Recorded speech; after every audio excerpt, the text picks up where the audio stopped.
Welcome back to our channel New Academy. I am Jyoti and your chemistry educator. Last class में हमने thermodynamics chapter से पहले कुछ basic बातें डिस्कस की थी जो बेसिक मैथमेटिक्स से रिलेटेड थी।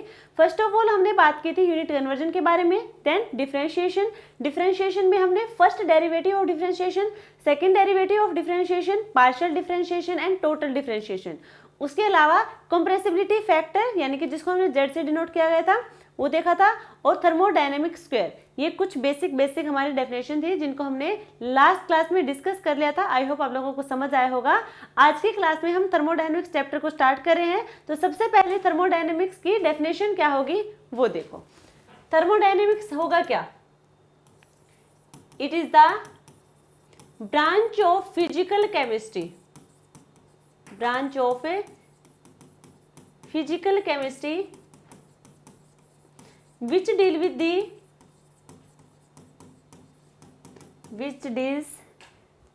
with the energy change in system and surrounding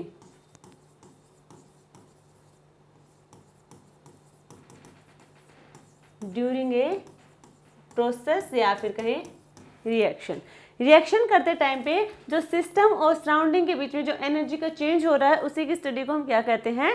thermodynamics कहते हैं। थर्मो का मतलब होगा यहाँ पे heat, thermo means heat, dynamic यानी कि मोशन चेंज, यानी कि जो एनर्जी में चेंज होगा या फिर हम कहें ट्रांसफर ऑफ एनर्जी किसके बीच में? सिस्टम और सराउंडिंग के बीच में, वो होगा हमारा थर्मोडायनेमिक्स। ले रहे हैं यहाँ तक सभी को। अब थर्मोडायनेमिक्स की हम बात करें तो इसमें हम एक टर्म देखिए सिस्टम और एक हमने देखा सराउंडिंग।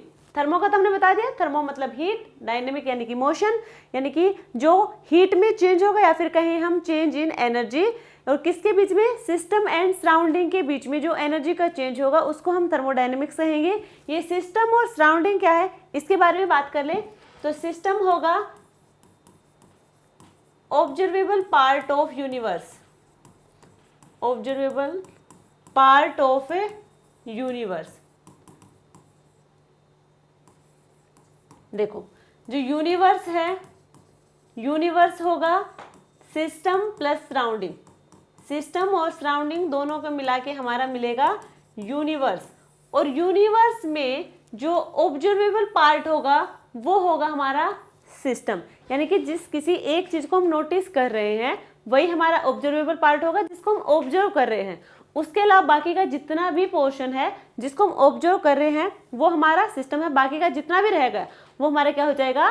सराउंडिंग हो जाएगा। यानी कि पूरे यूनिवर्स में जिस पार्ट को हम ऑब्जर्व कर रहे हैं वो हमारा सिस्टम हो जाएगा, और जिसको हम ऑब्जर्व नहीं कर रहे, ठीक है, या फिर जिसको हम ऑब्जर्व कर रहे हैं उसके अलावा बाकी का जितना भी पोर्शन है वो हमारा सराउंडिंग होगा, और सिस्टम और सराउंडिंग दोनों से मिलके हमारा यूनिवर्स बना होगा। तो सिस्टम हमारा है ऑब्जर्वेबल पार्ट ऑफ यूनिवर्स, और सराउंडिंग होगा रिमेनिंग पोर्शन, जो ऑब्जर्वेबल पार्ट है उसको बाकी का छोड़ के। ये भी हमारा पार्ट ऑफ यूनिवर्स है which is affected by change in system। समझ आया? सिस्टम वो होगा जिसको हम ऑब्जर्व कर रहे हैं यूनिवर्स में, और जिसको हम ऑब्जर्व नहीं कर रहे हैं बाकी का जो पोर्शन है रिमेनिंग पोर्शन वो हमारा सराउंडिंग हो जाएगा। सिस्टम और सराउंडिंग दोनों से मिलके हमारा मिलेगा हमें यूनिवर्स। यहाँ तक क्लियर है? और थर्मोडायनेमिक्स होगा चेंज इन एनर्जी या फिर चेंज इन हीट होगा हमारा थर्मोडायनेमिक्स। जो ये एनर्जी और हीट का जो चेंज हो रहा है ये होगा सिस्टम एंड सराउंडिंग के बीच में, जो सिस्टम और सराउंडिंग के बीच में इस हीट का या फिर एनर्जी का चेंज होता रहेगा या फिर कहीं ट्रांसफर होता रहेगा, उसको हम थर्मोडायनेमिक्स कहेंगे। क्लियर है यहाँ तक सभी को? ठीक है। अब जो सिस्टम और सराउंडिंग ये हमने बता दिया यूनिवर्स है। अब इन दोनों को कोई सेपरेट भी कर रहा होगा, यानी कि हम देख रहे हैं कि ये सिस्टम है ये सराउंडिंग है। डेफिनेशन तो हमने बता दी कि सिस्टम वो है जिसको हम ऑब्जर्व कर रहे हैं, और जिसको हम ऑब्जर्व नहीं कर रहे हैं बाकी का जो रिमेनिंग पोर्शन है वो सराउंडिंग होगा। अब इनको सेपरेट करने के लिए भी तो कुछ होगा, तो वो होगी वॉल या फिर बाउंड्री। वॉल या बाउंड्री वो होगा जो सिस्टम और सराउंडिंग को सेपरेट कर रहे होंगे, जो सिस्टम और सराउंडिंग इन दोनों को सेपरेट कर रहा है उसको हम कहेंगे वॉल या फिर कहेंगे बाउंड्री। तो ये हमारे सिस्टम और सराउंडिंग को सेपरेट कर रहे हैं। अब वॉल 2 टाइप की हो सकती है, एक हो सकता है रियल वॉल, एक हो सकता है इमेजिनरी वॉल। एक हो सकती है रियल वॉल और एक होगी इमेजिनरी वॉल। रियल वॉल वो होगी जो हमें दिखाई देगी, रियल वॉल वो होगी जो हमें दिखाई देगी, सिस्टम और सराउंडिंग को सेपरेट कर रही होगी। जो वॉल वो हमें दिख भी रही है वो होगी रियल वॉल, और जो हमें दिख नहीं रही है, जो इमेजिनरी है, हमें नहीं दिख रही, हम सिर्फ मान के चल रहे हैं कि ये हमारी क्या होगी, वॉल है। अब इतना हमारा सिस्टम है, इसके अलावा ये हमारा सराउंडिंग है, बीच में कोई वॉल आपको दिख नहीं रही, आप इमेजिन कर रहे हैं उस चीज़ को कि ये हमारी एक इमेजिनरी वॉल है। तो जिसको आप इमेजिन कर रहे हैं उन दोनों को सेपरेट करवाने के लिए सिस्टम और सराउंडिंग को, वो वॉल हो जाएगी इमेजिनरी वॉल, और जो दिख रही है आपको वॉल, उन दोनों को सेपरेट करते हुए वो वॉल हो जाएगी रियल वॉल। क्लियर है यहाँ तक सभी को? ठीक है। नेक्स्ट हम बात करें type of system. Type of a system, तो यहाँ पे 3 टाइप के आपको सिस्टम देखने को मिलेंगे। ओपन सिस्टम, क्लोज सिस्टम और isolated system. Close system, isolated system, ये 3 टाइप के सिस्टम है। तो ओपन सिस्टम वो होंगे जहां पे, ओपन सिस्टम क्या होंगे, जहां पे एनर्जी और मास दोनों का ही एक्सचेंज हो रहा है, एनर्जी का भी एक्सचेंज हो रहा है और मास का भी एक्सचेंज हो रहा है, वो होगा हमारा ओपन सिस्टम। जैसे कि हमारा चाय का कप है, ठीक है, तो उसमें हमारे क्या होगा, अब उसको ढक नहीं रखा, ओपन है वो, जो हमारा कप है, टी कप है, वो खुला हुआ है, उसको कवर नहीं कर रखा किसी ढक्कन से। तो अब वो उसको कवर नहीं कर रखा, तो वहाँ पे क्या होगी, उसकी जो हीट होंगी वो बाहर जाएंगी, इन्वायरमेंट में, बाहर सराउंडिंग में जाएंगी। तो ऑब्जर्व हम किसके कर रहे हैं, ऑब्जर्व हम उस टी कप को कर रहे हैं जिसमें वो टी है, ठीक है, तो वो हो जाएगा सिस्टम, और बाकी जो इन्वायरमेंट है उसके सराउंडिंग है वो हो जाएगा हमारा सराउंडिंग, ठीक है। तो यहाँ पे अब इसके बीच में, यानी कि जो हीट हमारी है, जो कहीं चाय हमारी गर्म है, अब वो क्या हो रही है, उसकी हीट हमारा क्या हो रहा है, वहाँ पे इन्वायरमेंट वाली हीट के साथ एक्सचेंज हो रहा है, यानी कि एक टाइम के बाद वो आपको क्या दिखेगी, ठंडी हो रही है, साथ में वो वेपोराइज होके क्या हो रहा है, उसकी वेपर्स की फॉर्म में वो बाहर भी जा रही है, यानी कि कहीं ना कहीं उसका मास भी एक्सचेंज हो रहा है, उसकी हीट भी एक्सचेंज हो रही है। तो जहाँ पे हीट और मास दोनों ही एक्सचेंज होंगे वो होगा ओपन सिस्टम। क्लोज सिस्टम वो होगा जहाँ पे सिर्फ और सिर्फ हीट एक्सचेंज होगी, मास का कोई एक्सचेंज नहीं होगा। एग्जाम्पल इसका, जो वो टी वाला हमने कप ले रखा है, अब उसी के ऊपर एक ढक्कन लगा देंगे, एक कैप लगा दिया उसके ऊपर, अब उस कैप के देखो फिर भी वो हमारी क्या हो जाएगी, हीट वहां से एक्सचेंज करेगी, हीट क्या होगी, फिर भी एक्सचेंज करेगी, वॉल के थ्रू करेगी। अब हीट तो वहां से एक्सचेंज हो रही है, बट मास अब एक्सचेंज नहीं होगा, क्योंकि जब वो वेपर्स की फॉर्म में बाहर जाना चाहेगा तो जो हमने कैप लगा रखी है उस पर वो वेपर्स की ड्रॉपलेट इकट्ठी हो जाएंगी और वापस से क्या होती जाती हैं, वही हमारे सिस्टम में रह जाएंगी। तो मास का एक्सचेंज नहीं होगा, जो वेपर्स वगैरह थी वो हमारी कैप पे ही लग जाएंगी अंदर के साइड, वो बाहर नहीं जा पाएंगे। तो मास का एक्सचेंज नहीं हुआ, बट हीट का एक्सचेंज होगा वाल के थ्रू। तो ये होगा हमारा क्लोज सिस्टम, जिसमें हीट का एक्सचेंज होगा, मास का नहीं होगा। यहाँ पे दोनों का ही एक्सचेंज हो रहा था। और आइसोलेटेड सिस्टम वो होगा जहाँ पे मास और हीट दोनों का ही एक्सचेंज नहीं होगा। जहाँ पे दोनों का ही एक्सचेंज नहीं हो रहा वो हो जाएगा आइसोलेटेड सिस्टम। जैसे कि हमारा थर्मस होता है, थर्मोफ्लास्क का क्या होता है उसमें कि वो हमारा जो उसमें हीट या फिर वाटर भी रख लेते हैं, कभी हम जो हमारा गर्म वाटर होता है या फिर ठंडा होता है उसको उसके अंदर डाल लेते हैं हम। बट वो क्या होगा, जब हम देखते हैं तो अब उसको ऊपर लिखा भी होता है कि 24 आवर से ना तो ये कोल्ड से हॉट होगा ना हॉट से ये कोल्ड होगा, ठीक है, इतने टाइम तक तो वो रहता ही है। इसका मतलब उसकी हीट एक्सचेंज वहाँ पे नहीं हो रही, वहाँ पे वॉल के थ्रू भी हीट एक्सचेंज नहीं होगी, कैप के थ्रू भी नहीं हो पाएगी, और मास यहाँ एक्सचेंज नहीं होगा क्योंकि वो बंद कर रखा है, कैप लगा रखी है, तो मास का भी एक्सचेंज नहीं होगा। मास का भी एक्सचेंज नहीं हो रहा, हीट का भी एक्सचेंज नहीं हो रहा, इसका मतलब वो आइसोलेटेड सिस्टम है जहाँ पे मास और हीट दोनों का ही एक्सचेंज होगा, ओपन सिस्टम। हीट का एक्सचेंज होगा बट मास का एक्सचेंज नहीं होगा, क्लोज सिस्टम। हीट का एक्सचेंज नहीं होगा और मास का भी एक्सचेंज नहीं होगा, वो हो जाएगा हमारा आइसोलेटेड सिस्टम। क्लियर है, ये हमने सिस्टम की बात की है। अब हम बात करेंगे वॉल की, टाइप्स ऑफ वॉल। वॉल हमने वैसे तो 2 टाइप की बताई थी, एक रियल वॉल होती है, एक इमेजिनरी वॉल होती है, ठीक है। अब यहाँ पे हम बात करेंगे वॉल की, तो 2 टाइप की वॉल होगी। एक होगी हमारे पास heat conducting wall, heat conducting wall, और दूसरी होगी heat insulating wall, heat insulating wall. Heat conducting wall क्या होगी, जहां से क्या होगा, हीट का कंडक्शन हो रहा होगा, जहां पे हीट का कंडक्शन हो रहा होगा वो हीट कंडक्टिंग वॉल होगी। इंसुलेटेड जहां पे हीट का कंडक्शन नहीं हो रहा वो इंसुलेटिंग वॉल हो जाएगी। जहां पे हीट का कंडक्शन हो रहा है वो हीट कंडक्टिंग वॉल, और जहां पे हीट का कंडक्शन नहीं हो रहा है वो हो जाएगा हीट इंसुलेटिंग वॉल। क्लियर है। अब यहाँ पे हमने सिस्टम के टाइप की बात करी कि 3 टाइप के सिस्टम है, ओपन, क्लोज एंड आइसोलेटेड। अब हम बात करेंगे on the basis of composition, on the basis of composition. System हमारे 2 टाइप के और होंगे,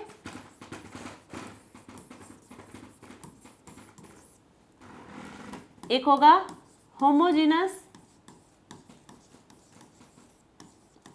एंड सेकंड होगा हिट्रोजिनस। होमोजेनस और हिट्रोजेनस सिस्टम क्या है वो देखो पहले।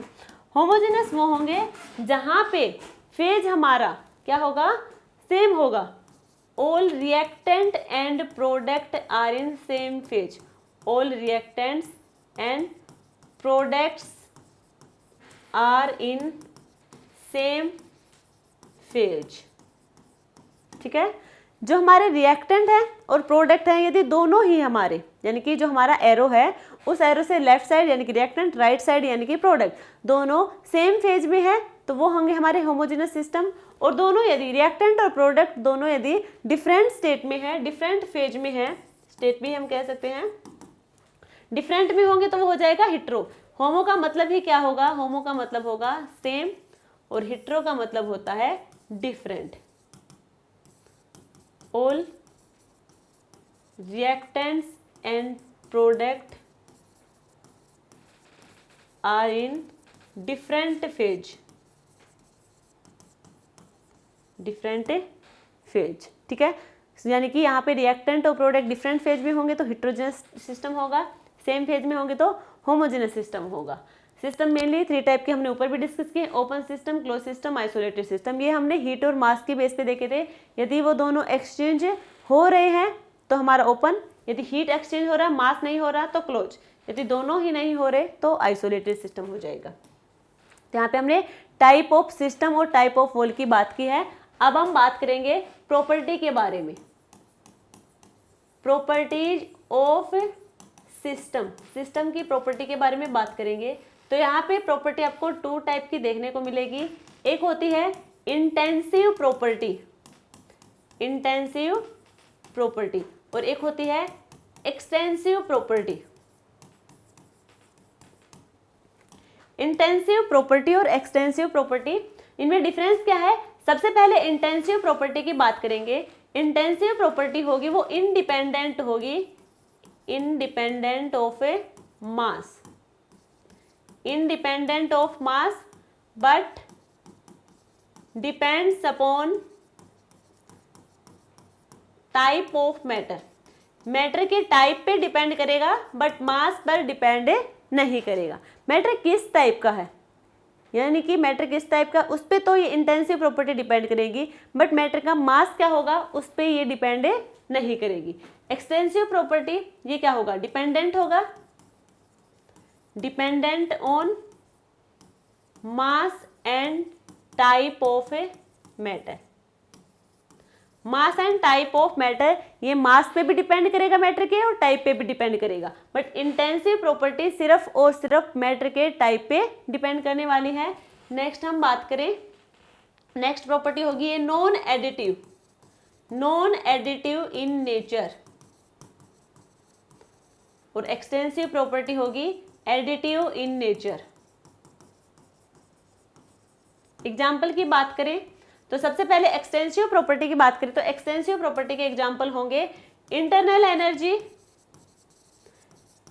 Internal energy gives free energy, enthalpy, entropy, length, area, force etcetera. ये सारे के सारे एग्जाम्पल होंगे हमारे एक्सटेंसिव प्रॉपर्टी के। एक्सटेंसिव प्रॉपर्टी हमने क्या कहा कि एडिटिव इन नेचर, ये एडिटिव होंगे। जब हम टोटल इंटरनल एनर्जी की बात करते हैं तो उसमें क्या करते जाते हैं, सम करते जाते हैं। गिब्स फ्री एनर्जी का भी क्या करते हैं, हम सम करते जाते हैं, ठीक है। तो ये एडिटिव प्रॉपर्टी होगी, एडिटिव नेचर होगा, बट ये नॉन एडिटिव इन नेचर होगा और ये मास पे डिपेंड भी नहीं करेंगे। इसके एग्जाम्पल होंगे हमारे पास vapour pressure, temperature, surface tension, refractive index, melting point, boiling point, melting point, boiling point, concentration, potential, ठीक है। ये सारे के सारे एग्जाम्पल हमने यहाँ पे देखे हैं इंटेंसिव प्रॉपर्टी के। तो ये वाले जो एग्जाम्पल है इंटेंसिव प्रॉपर्टी के हैं, ये वाले एग्जाम्पल हैं ये हमारे होंगे एक्सटेंसिव प्रॉपर्टी के। और एक्सटेंसिव प्रॉपर्टी वाले कैसे होंगे, एडिटिव इन नेचर होंगे, ये नॉन एडिटिव इन नेचर होंगे। क्लियर है यहाँ पे सभी को। लेंथ भी आप देखते हैं L1, L2, L3, ठीक है। Force F1, F2, area A1, A2, but यहाँ पे आपको इस टाइप से कुछ देखने को नहीं मिलेगा। एक बात और यहाँ पे जो इम्पोर्टेंट है वो ये है, देखो जब एक्सटेंसिव अपॉन एक्सटेंसिव प्रॉपर्टी हो, एक्सटेंसिव प्रॉपर्टी का एग्जांपल है और एक्सटेंसिव प्रॉपर्टी का एग्जांपल है, दोनों का हम डिवाइड कर रहे हैं तो ओवरऑल हमें मिलेगा वो इंटेंसिव, ठीक है। ओवरऑल हमें क्या मिल जाएगा, वो इंटेंसिव का एग्जांपल मिल जाएगा। क्लियर यहाँ तक सभी को, ठीक है। ये हमने सिस्टम की प्रॉपर्टी की बात की है। अब हम बात करेंगे thermodynamic variable. Thermodynamic variable, thermodynamic variable में आपको मेनली 3 वेरिएबल्स देखने को मिलेंगे, प्रेशर, वॉल्यूम और टेम्परेचर। ये 3 वेरिएबल हैं जो आपको थर्मोडायनेमिक वेरिएबल्स में देखने को मिलेंगे। ये थर्मोडायनेमिक वेरिएबल है क्या, इसकी डेफिनेशन देखो, which helps to study the behaviour of a thermodynamic system. जो थर्मोडायनेमिक सिस्टम के बिहेवियर की स्टडी होती है उसमें जो हेल्प करेंगे वो होंगे हमारे थर्मोडायनेमिक वेरिएबल। और ये सिस्टम जो थर्मोडायनेमिक सिस्टम है या फिर हम कहें थर्मोडायनेमिक जो फंक्शन होंगे मेनली 2 टाइप के आपको देखने को मिलेंगे। फर्स्ट होगा पाथ फंक्शन एंड सेकंड होगा state function. Path function and state function.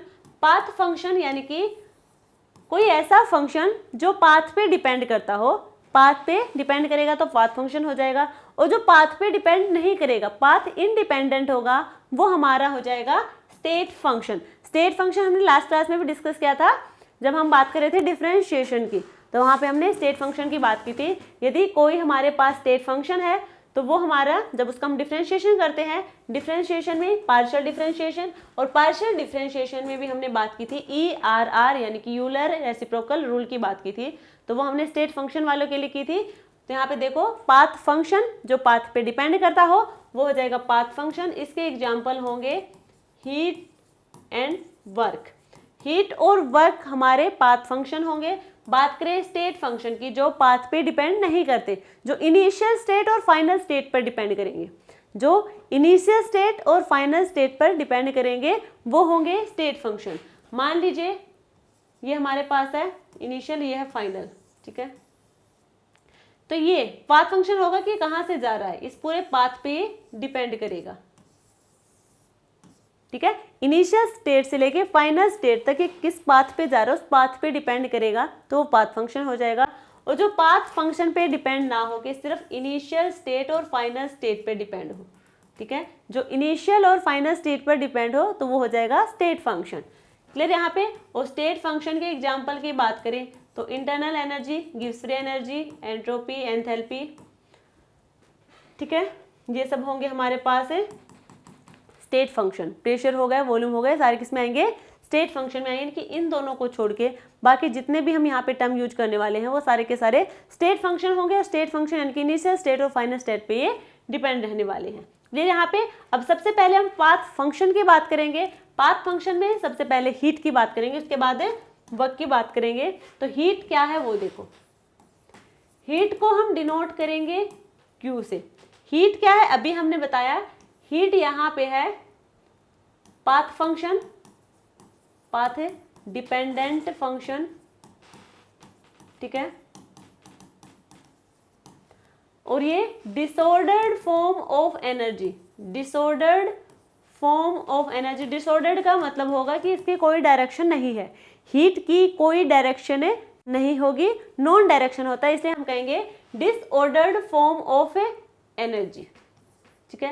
और यहाँ पे जो हीट का फ्लो होगा, हीट का जो फ्लो होगा वो हाई टेम्परेचर से लो टेम्परेचर की साइड होगा, हाई टेम्परेचर से लो टेम्परेचर की साइड हीट का फ्लो होने वाला है। और हीट होगा क्या, हीट होती है हमारी फॉर्म ऑफ एनर्जी, ये हमने देख ही लिया है। तो ये फॉर्म ऑफ एनर्जी है, पाथ डिपेंडेंट होगा, और जो हीट का फ्लो होगा वो high temperature to low temperature होगा। यहाँ तक सबको क्लियर है। अब हीट के टाइप्स की बात करें, हीट मेनली 2 टाइप्स के होंगे, latent heat and sensible heat. Latent heat and sensible heat. Latent heat क्या है वो देखो, सबसे पहले लेटेंट हीट को डिनोट करेंगे QL से और सेंसिबल हीट को करेंगे QS से। लेटेंट हीट क्या है, तो यहाँ पे heat required to change the, heat required to change the phase of system at constant temperature and pressure, temperature and, ठीक है। तो लेटेंट हीट होगा कि यहाँ पे हम फेज, सिस्टम का फेज होगा उसमें चेंज लेके आ रहे हैं, और टेम्परेचर और प्रेशर क्या होगा, कांस्टेंट होगा। कांस्टेंट टेम्परेचर एंड प्रेशर पे जो फेज चेंज हो रहा है और उस टाइम पे जो हीट हमें रिक्वायर हो रही है, तो उस हीट को हम कहेंगे लेटेंट हीट। क्लियर है। सेंसिबल हीट में क्या होगा, अब फेज हमारा चेंज नहीं करेगा, फेज हमारा चेंज नहीं करेगा, यहाँ पे टेम्परेचर चेंज होगा।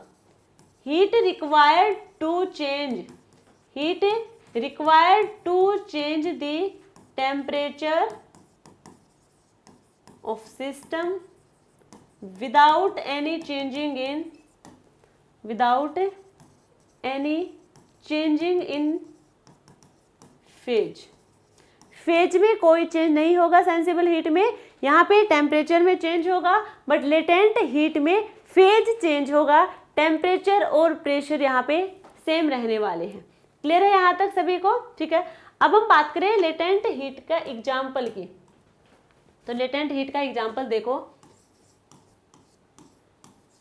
मान लीजिए हमारे पास है आइस, ठीक है, हमारे पास आइस है, आइस को हमें यहाँ पे 0 डिग्री सेल्सियस पे बात करें आइस की, तो 0 डिग्री सेल्सियस पे आइस क्या हो जाएगी, मेल्ट होना स्टार्ट हो जाती है, और हमें क्या देगा, वाटर देगा, हमें क्या देगा, वाटर। और वाटर हमारे यहाँ पे किस में है, लिक्विड स्टेट में होगा। यहाँ पे आइस, आइस यहाँ पे सॉलिड स्टेट में है। जैसे ही वाटर को हम देते हैं 100 डिग्री सेल्सियस, 100 डिग्री सेल्सियस पे क्या हो जाएगा, यहाँ पे हमारे पास है वाटर वेपर आपको देखने को मिलेंगे, वाटर वेपर्स आपको देखने को मिलेंगे, यानी कि गैसेस से फेज हो जाएगा। तो यहाँ पे देखो आइस से वाटर यानी कि सॉलिड स्टेट से लिक्विड स्टेट हमें मिला, फेज का क्या हुआ है, चेंज हुआ है, और यहाँ पे टेम्परेचर प्रेशर हमारा कांस्टेंट होंगे। जब हम बात करें यहाँ से, तो लिक्विड से गैसेस फेज में गया है, यहाँ पे भी हमारा जो टेम्परेचर प्रेशर होगा वो कांस्टेंट रहेगा, टेम्परेचर प्रेशर होगा वो कांस्टेंट हो जाएगा, और लिक्विड से वेपर स्टेट में ये कन्वर्ट हो जाएगा। तो यहाँ पे क्या हो रहा है, उस हीट रिक्वायर्ड यानी कि जो हीट हम दे रहे हैं, जो हमें नीड पड़ रही है हीट की चेंज करवाते टाइम पे फेज को, ठीक है, तो उस हीट को हम कहेंगे लेटेंट हीट। तो आइस से वाटर में गया यानी कि सॉलिड से लिक्विड में गया, तो उस स्टेट को हम कहेंगे फ्यूजन, और लिक्विड से वेपर उसे हम कहेंगे वेपोराइजेशन प्रोसेस, वो हो जाएगी वेपोराइजेशन प्रोसेस। जो फ्यूजन होगा, ठीक है, latent fusion of A heat, यहाँ पे एनर्जी क्या होगी, अब्जॉर्ब होगी, एनर्जी की यहाँ पे क्या होगी, रिक्वायर्ड होगी, और उस प्रोसेस को कहेंगे एंडोथर्मिक प्रोसेस। जब वेपोराइजेशन होगा तो एनर्जी यहाँ से रिलीज होगी, एनर्जी रिलीज होगी, तो इस प्रोसेस को हम कहेंगे एक्जोथर्मिक प्रोसेस, इसको हम कहेंगे एक्जोथर्मिक प्रोसेस। क्लियर यहाँ तक सभी को? अब हम बात करेंगे सेंसिबल हीट की। आई होप लेटेंट हीट आपको समझ आया होगा। अब सेंसिबल हीट की बात करेंगे। सेंसिबल हीट को डिनोट किया QS से। तो 3 टाइप की सेंसिबल हीट के बारे में बात करेंगे। फर्स्ट हमारे पास है हीट कैपेसिटी, और हीट कैपेसिटी को डिनोट करेंगे C से। हीट कैपेसिटी डिनोट करेंगे C से, है क्या, it is heat required to change that temperature of a system by 1 degree Celsius या फिर 1 केल्विन। क्लियर है? क्या बताया हमने? यही बताया था। फेज हमारे यहाँ पे चेंज नहीं होगा, यहाँ पे टेम्परेचर में चेंज करेंगे। तो यहाँ पे देखो चेंज किस में हो रहा है, टेम्परेचर में होगा सिस्टम के, और कितना, 1 डिग्री सेल्सियस या फिर 1 केल्विन यदि टेम्परेचर में चेंज हो रहा है, और उस टाइम पे जो हीट रिक्वायर उसे हम कहेंगे हीट कैपेसिटी। अब यहाँ पे देखो QS हो जाएगा C डेल T। QS यहाँ पे है सेंसिबल हीट, C हमारी क्या हो जाएगी, हीट कैपेसिटी हो जाएगी, T हमारा टेम्परेचर हो जाएगा, टेम्परेचर की यूनिट होती है केल्विन, C जूल पर केल्विन, और ये होगी हमारी जूल में। ठीक है, तो यूनिट की बात करें हम, हीट कैपेसिटी की यूनिट की बात करें, unit of A heat capacity वो हो जाएगी जूल पर केल्विन। ठीक है, जूल पर केल्विन। सेकंड होगी स्पेसिफिक हीट कैपेसिटी, इसको हम डिनोट करेंगे CS। अब यहाँ पे स्पेसिफिक हीट कैपेसिटी में क्या चेंज होगा, सिर्फ यहाँ पे मास का चेंज होगा। कितना होगा, यहाँ पे हम कितना मास दे रहे हैं उसकी बात करेंगे। ठीक है, बाकी चेंज इसमें होगा टेम्परेचर में ही। It is heat required to change that temperature of 1 kilogram या फिर 1 gram of a system by 1 degree Celsius या फिर 1 केल्विन। ठीक है, इतने ग्राम का यदि कोई सिस्टम है, या फिर इतने 1 ग्राम का या फिर 1 किलोग्राम का यदि कोई सिस्टम है, उसमें हम क्या करें, टेम्परेचर का क्या क्या है, चेंज क्या है, और टेम्परेचर का चेंज है 1 डिग्री सेल्सियस या फिर 1 केल्विन पे। तो यहाँ पे स्पेसिफिक हीट कैपेसिटी, सबसे पहले हम सेंसिबल हीट कैपेसिटी की बात करें तो QS हो जाएगा MCS डेल T, और यहाँ पे CS यानी कि स्पेसिफिक हीट कैपेसिटी की यूनिट होगी जूल पर केल्विन पर ग्राम या फिर जूल पर केल्विन पर किलोग्राम। क्लियर है? नेक्स्ट होगी हमारे पास है मोलर हीट कैपेसिटी। थर्ड होगी मोलर हीट कैपेसिटी, इसको हम डिनोट करेंगे CM से। ठीक है, ये होगी it is heat required to change that temperature of n number of moles of a system by 1 degree Celsius या फिर 1 केल्विन। तो ये हो जाएगा QS is equal to NCM del T, और यहाँ पे CM की यूनिट हो जाएगी जूल पर केल्विन पर मोल। ये था सेंसिबल हीट। तो अभी तक हमने क्या क्या डिस्कस किया है, थर्मोडायनेमिक क्या है, सिस्टम कितने टाइप के होंगे, सिस्टम क्या है, सराउंडिंग क्या है, फिर सिस्टम के टाइप की हमने बात की है, फिर एक बार हमने मास और हीट के बेसिस पे बात की है, दूसरा हमने कंपोजिशन के बेस पे भी बताया था कि सिस्टम 2 टाइप के होंगे। वोल क्या है, वोल के कितने टाइप होंगे, ये भी हमने डिस्कस किया है। उसके साथ हमने बात की है थर्मोडायनेमिक वेरिएबल की, प्रॉपर्टी ऑफ सिस्टम की, और यहाँ पे अब हमने बात की है यहाँ पे जो हमारी हीट है इसकी। तो हीट हमने 2 टाइप की बात की है, एक हमारे पास लेटेंट हीट था, दूसरा सेंसिबल हीट था। हीट में हमने 2 टाइप की, लेटेंट हीट 2 टाइप की थी, फ्यूजन और वेपोराइजेशन। फ्यूजन में एनर्जी रिक्वायर्ड थी जो एंडोथर्मिक प्रोसेस से हो रही थी, वेपोराइजेशन में एनर्जी रिलीज होगी जो एक्सोथर्मिक प्रोसेस में दिखाएगा। दूसरी हमारी थी सेंसिबल हीट। सेंसिबल हीट में हमने 3 टाइप की बात की है कैपेसिटी की, heat capacity, specific heat capacity and molar heat capacity.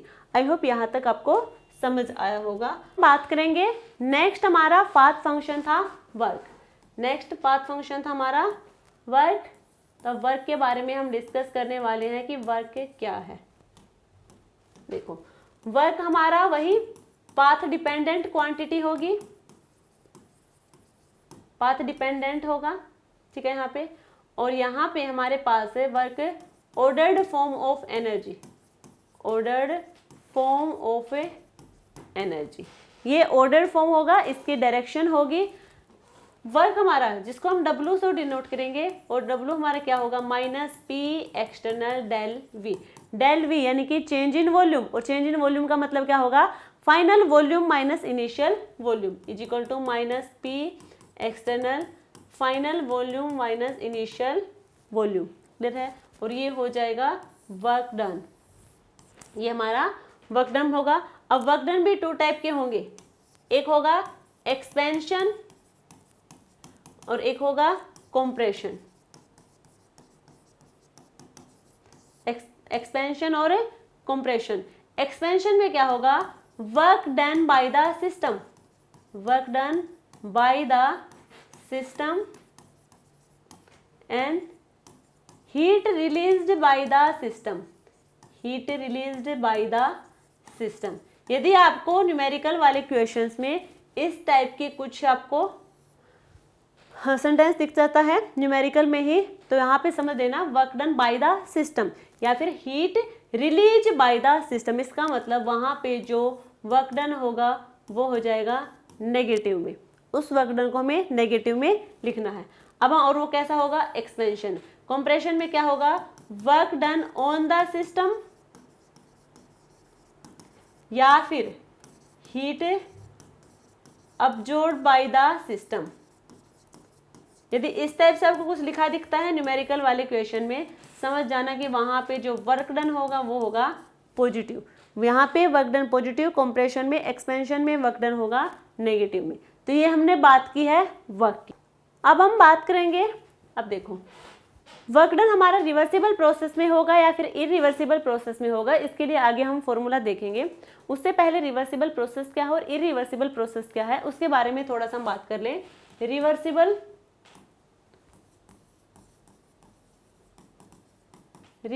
Process और इरिवर्सिबल प्रोसेस।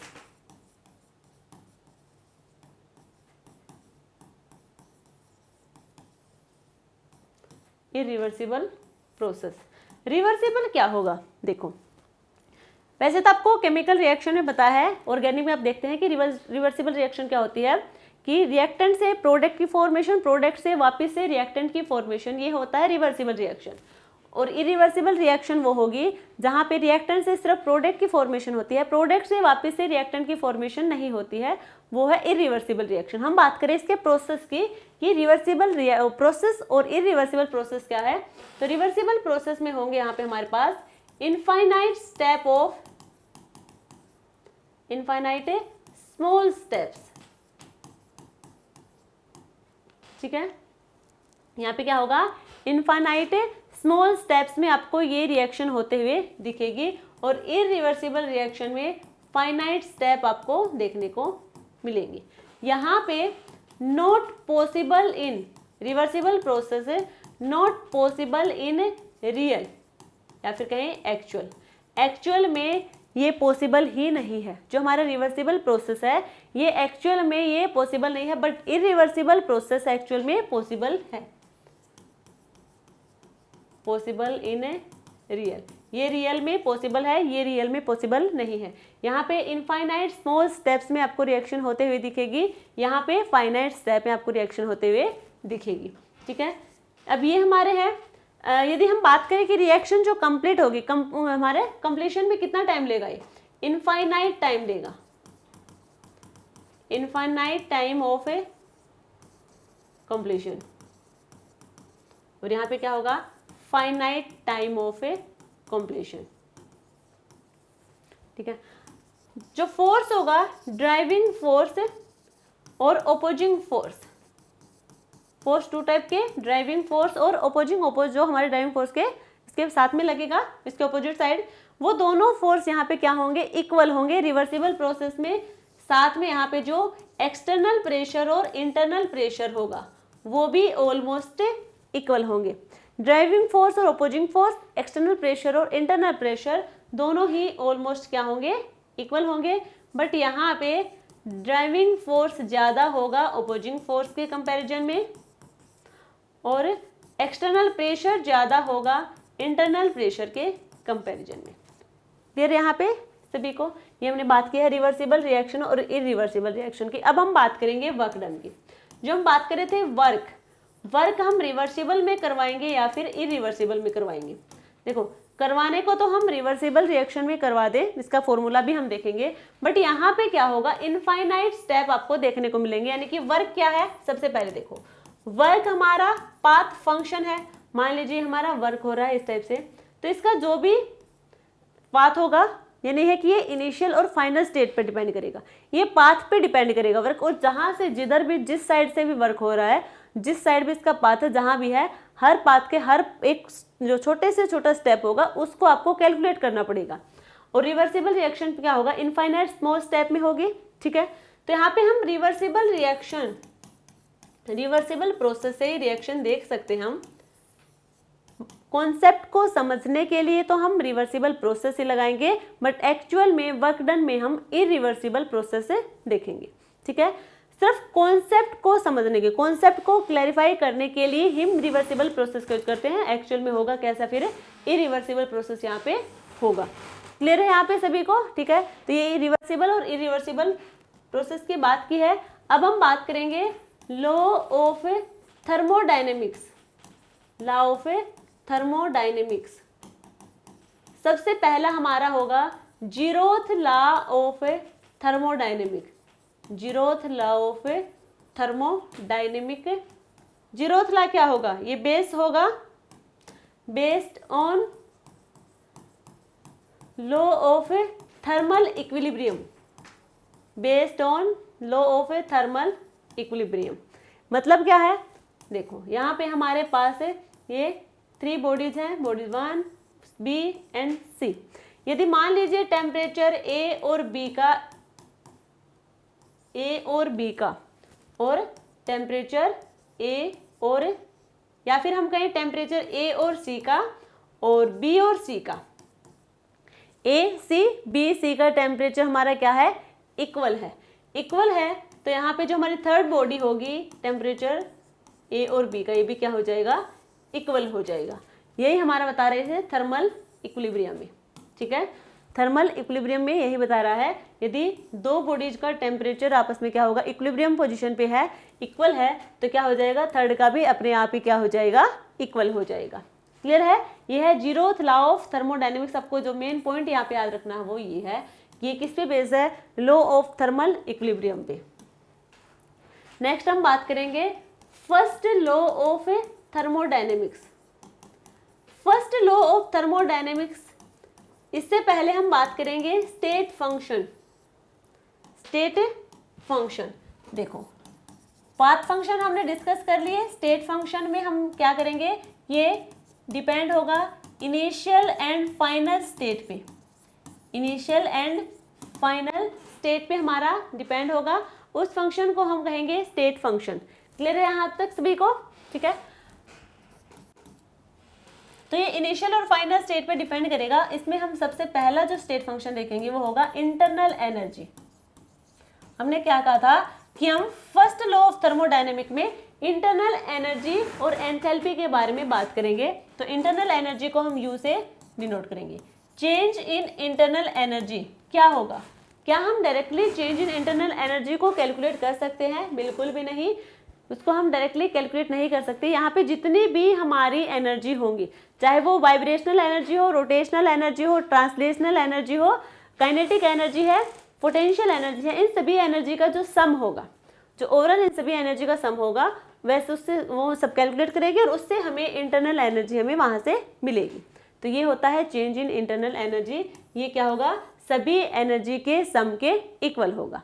इसको हम एक एक करके सिर्फ अकेला इंटरनल एनर्जी ऐसे बात नहीं कर सकते, इसमें हमें पूरे सिस्टम में जितनी एनर्जी होंगी उन सभी एनर्जी को यहाँ पे कैलकुलेट करना है, उन सबका सम करना है और वो आ जाएगा हमारा चेंज इन इंटरनल एनर्जी। अब ये क्या है? ये एक स्टेट फंक्शन है, ठीक है, हमें पता है। इंटेंसिव प्रॉपर्टी है या फिर एक्सटेंसिव प्रॉपर्टी है?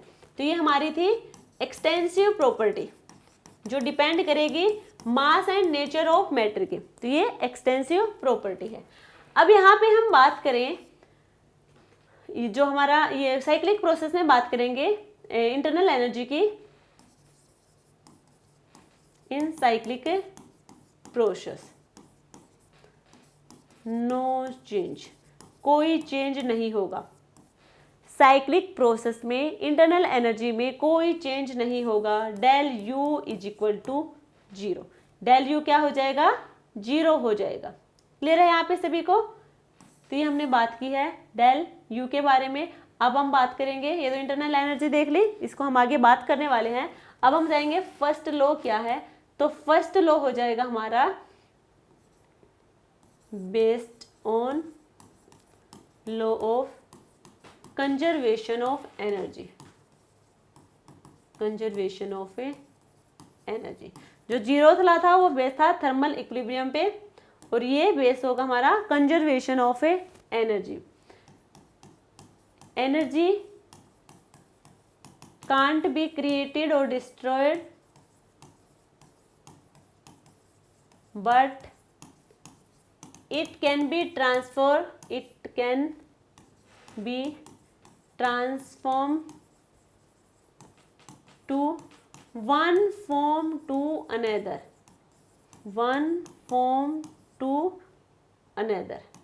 ठीक है।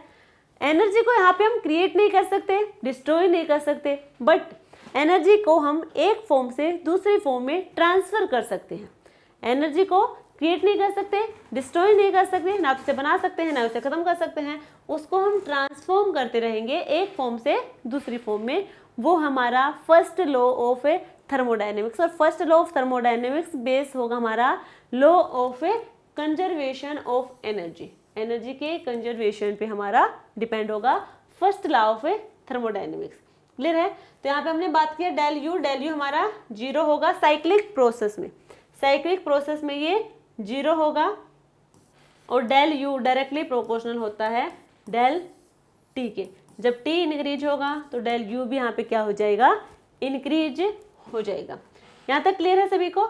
इसमें एक पॉइंट और है, total energy of universe, total energy of universe and total energy of isolated system.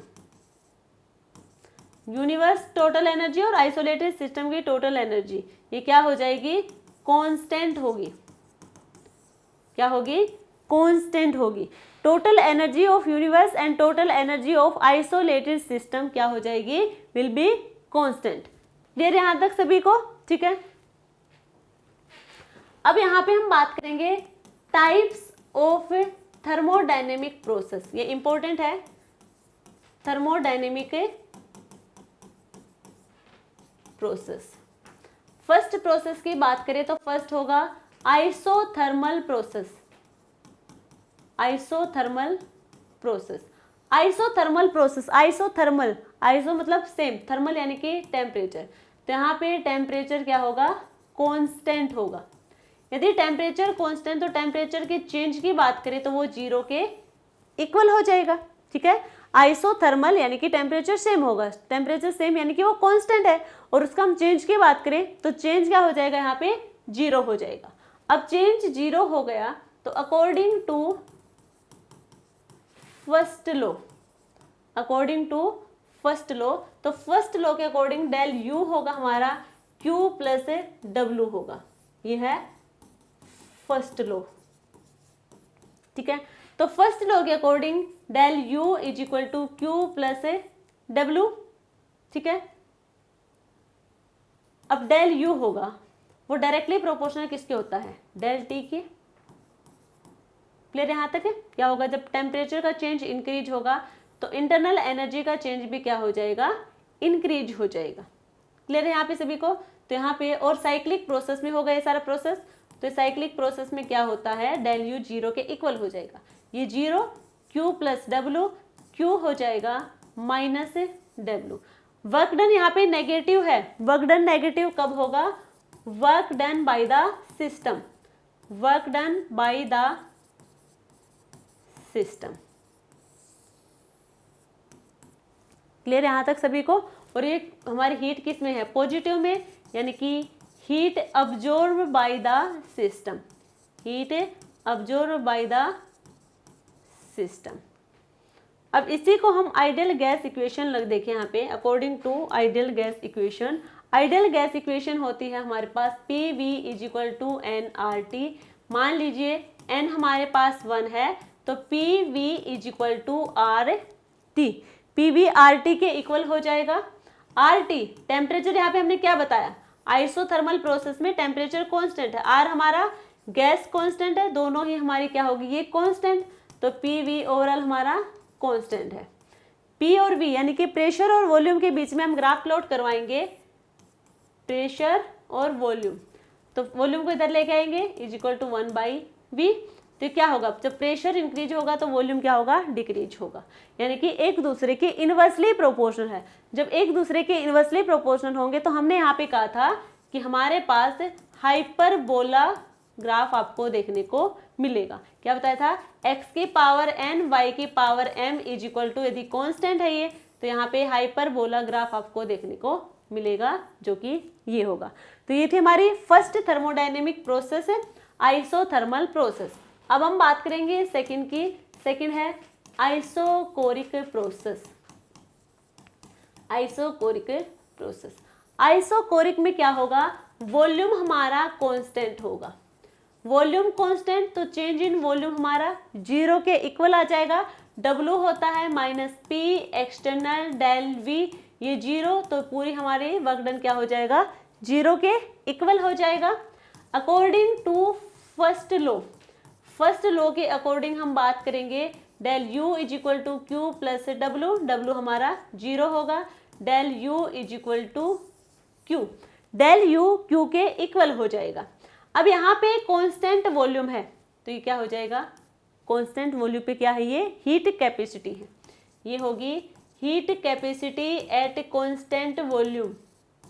ये हमने लास्ट क्लास में भी इसके बारे में बात की थी, कांस्टेंट वॉल्यूम। तो del U is equal to Q V, और क्यू वी क्या होगा, N C V D T. ठीक है, तो ये सी वी हमारी, अच्छा सी वी होगा हमारा हीट कैपेसिटी, ये हमारी है सेंसिबल हीट कहें या फिर हीट कह सकते हैं सिंपली, या फिर सेंसिबल हीट हो जाएगा, ये सी वी हो जाएगा हीट कैपेसिटी। अब हम लिख सकते हैं del U is equal to, हमको एन मान लिया यहाँ पे 1, तो C V del T, del T को इधर लेके आएंगे, del U upon del T is equal to C V is equal to Q V लिख सकते हैं। तो मेनली हम इसकी बात कर रहे हैं, del U upon del T, ये तो हमने चेंज लिखा है, change in internal energy, change in temperature. तो इंटरचेंज क्या होता है, फाइनल माइनस इनिशियल, तो यहाँ पे U T two minus U T one upon T two minus T one is equal to C V, ये होगा हमारे पास। ठीक है, ये हमने किससे कैलकुलेट किया है, आइसोकोरिक प्रोसेस से, जहाँ पे वॉल्यूम क्या था, वॉल्यूम कांस्टेंट पे हमने बात की है। अब हम बात करेंगे, नेक्स्ट हमारा है आइसोबारिक प्रोसेस। आइसोबारिक प्रोसेस, बार किसकी यूनिट होती है, प्रेशर की, तो यहाँ पे मान लेना आपको प्रेशर कांस्टेंट है, प्रेशर कांस्टेंट यानी कि डेल पी हमारा जीरो के इक्वल होगा। फर्स्ट लॉ अप्लाई करेंगे, according to first law del U is equal to Q plus W, Q minus P external del V। अब यहाँ पे डेल V है, चेंज इन वॉल्यूम है ना कि चेंज इन प्रेशर, ठीक है, डेल U। तो del U is equal to Q at constant pressure पे, यानी कि Q P minus P del V। अब इसको हम इधर लेके जाएंगे, del U plus P del V is equal to Q P। ये होगा हमारा डेल H के इक्वल, और डेल H होगा QP के इक्वल। QP क्या होगी, सेंसिबल हीट होगी एट कांस्टेंट प्रेशर की बात करें हैं तो ये होगा NCP डेल T, ठीक है। तो यदि हम N को मान ले 1 तो del H is equal to CP del T, del H upon del T is equal to CP del H H2 minus H1 H2 minus H1 is equal to CP, और ये होगी heat capacity at constant pressure, at constant pressure. ये हमने बात की है isobaric process. Isobaric process में pressure हमारा कांस्टेंट होगा, प्रेशर कांस्टेंट होगा तो उसका चेंज 0 के इक्वल आ जाएगा। नेक्स्ट हम बात करें फ्री एक्सपेंशन की। फ्री एक्सपेंशन, फ्री एक्सपेंशन में क्या होगा, Q हमारा 0 के इक्वल होगा। फ्री एक्सपेंशन में Q 0 के इक्वल होगा। Del U is equal to Q plus W। Q हमारा क्या 0, तो डेल U होगा W के इक्वल, डेल U हो जाएगा W के इक्वल। नेक्स्ट हम बात करेंगे cyclic process. Cyclic process, cyclic process del U cyclic process पे 0 के इक्वल होगा, और डेल U डायरेक्टली प्रोपोर्शनल होता है डेल T के according to first law. According to first law del U is equal to Q plus W। Del U 0 है तो Q हो जाएगा माइनस W के इक्वल, Q हो जाएगा माइनस W के इक्वल। तो ये थी हमारी आज की क्लास। आई होप आप लोगों को अच्छी लगी होगी।